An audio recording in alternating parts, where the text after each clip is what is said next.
Dito na ako sa baba. Dahil bulaklak.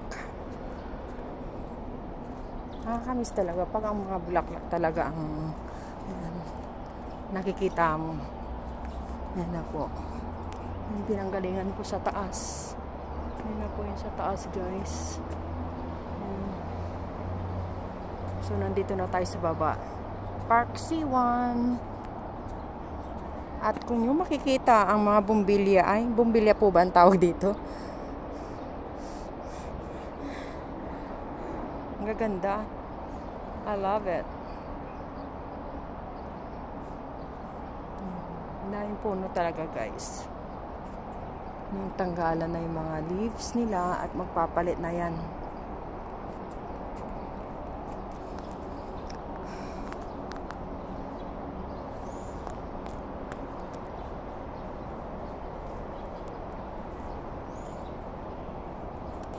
Dami lang po walk. Maganda kasing mag-walk, exercise.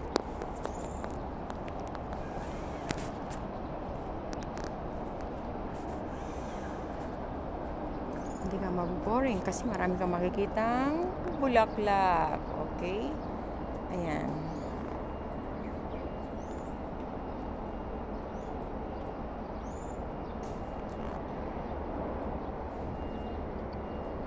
Thank you for watching.